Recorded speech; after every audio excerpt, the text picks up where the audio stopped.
wabarakatuh. Baiklah, kami dari kelompok 2 Bahasa Indonesia akan mengulas buku yang berjudul Sebuah Seni untuk Bersikap Bodo Amat.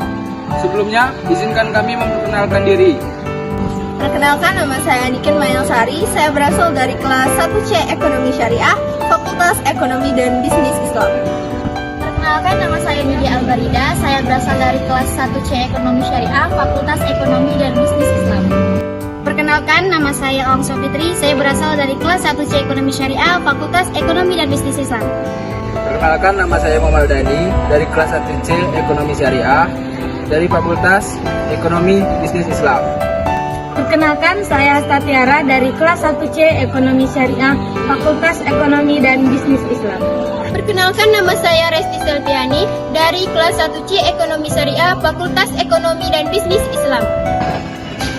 Baiklah, di sini saya akan menjelaskan secara singkat biografi sebuah buku yang berjudul Sebuah Seni untuk Bersikap Bodo Amat karya Mark Manson. Buku ini sendiri pertama kali terbit di New York, Amerika Serikat pada tahun 2016 oleh PT Netherlands dengan judul asli The Subtle Art of Not Giving a Fuck. Kemudian diterjemahkan dalam bahasa Indonesia oleh PT Gramedia Widyasari pada tahun 2018. Cetakan pertama dalam bahasa Indonesia yaitu pada Februari 2018, cetakan kedua pada Maret 2018, dan cetakan ketiga pada Mei 2018. Buku ini sendiri terdiri atas 240 halaman dengan 9 bab. Baiklah, untuk penjelasan lebih lanjut akan dilanjutkan oleh rekan-rekan saya. Terima kasih. Dalam buku yang berjudul Sebuah Seni untuk Bersikap Bodo Amat menceritakan seseorang yang bernama Charles Bukowski. Charles Bukowski mempunyai kehidupan yang masa lalu yang kelam, yaitu suka mabuk-mabukan, berjudi, mempermainkan wanita, tukang hutang, dan juga seorang penyair. Charles Bukowski mempunyai cita-cita yaitu menjadi penulis terkenal, namun di setiap karya-karyanya selalu ditolak hampir di setiap majalah, jurnal-jurnal, surat kabar, dan penerbit lainnya. Penerbit tersebut menolak karya-karyanya karena dengan alasan tulisannya yang kasar, menjijikan, dan juga tidak bermoral. Bertahun-tahun Charles Bukowski hidup menjadi seorang penyair dan juga kehidupannya yang buruk, sehingga datanglah editor yang tertarik dengan karya-karya Charles Bukowski. Dari situlah Charles Bukowski karya-karyanya diterbitkan oleh editor tersebut.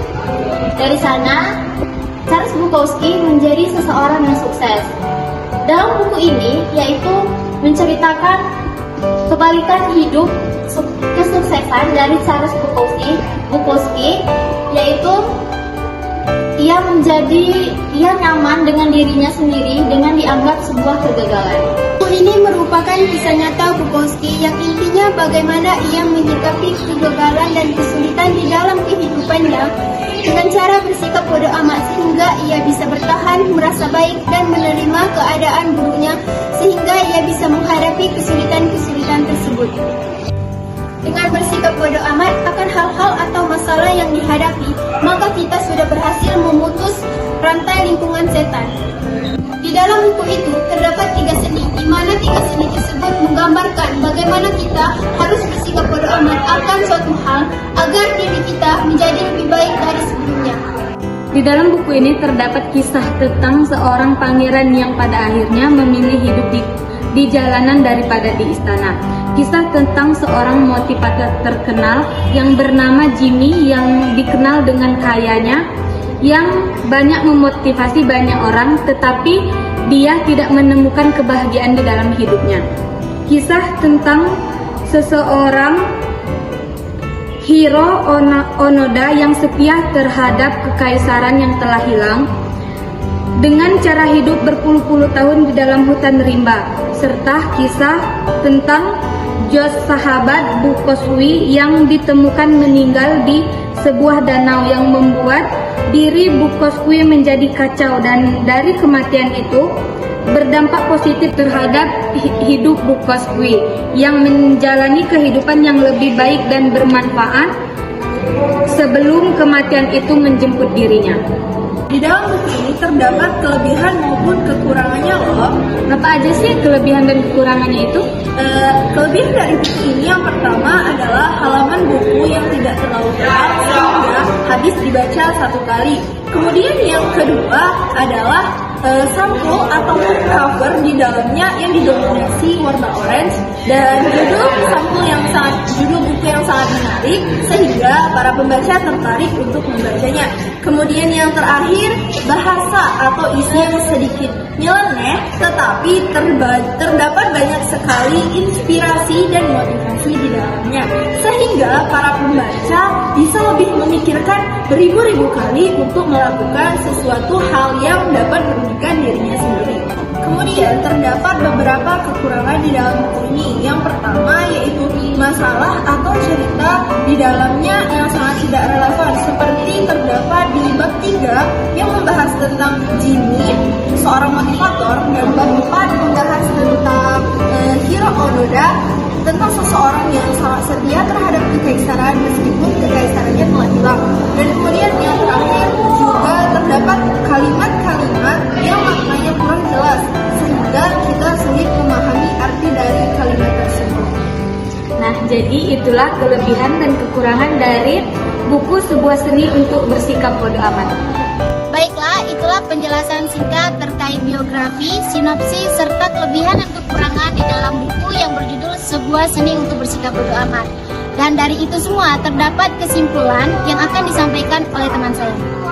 Jadi kesimpulannya, buku yang berjudul Sebuah Seni untuk Bersikap Bodo Amat, ciptaan dari Mark Manson, ini mengajarkan kita bagaimana cara untuk berlapang dada dan ikhlas membiarkan sesuatu pergi dari diri kita. Bagaimana cara kita untuk memilih dan menyortir hal-hal yang penting saja sehingga tidak memikirkan dan melakukan hal-hal yang sia-sia. Dalam hidup, bagaimana cara kita untuk peduli lebih sedikit dalam artian lebih peduli kepada hal-hal yang berguna serta berpengaruh terhadap diri sendiri dan lingkungan kita sendiri. Serta buku ini akan mengajarkan kita jangan berusaha yang membuat diri kita buruk. Seperti kita selalu berusaha agar terlihat lebih cantik. Terlepas dari itu, apa arti kecantikan kita sesungguhnya? Sehingga semakin mati-matian kita agar berusaha terlihat lebih cantik, maka kita akan semakin ngerasa cantik dan tidak menghargai diri kita sendiri. Baiklah, itulah ulasan dari buku yang berjudul Sebuah Seni untuk Bersikap Bodo Amat. Semoga dapat bermanfaat bagi kita semua. Kami ucapkan terima kasih. Wassalamualaikum warahmatullahi wabarakatuh.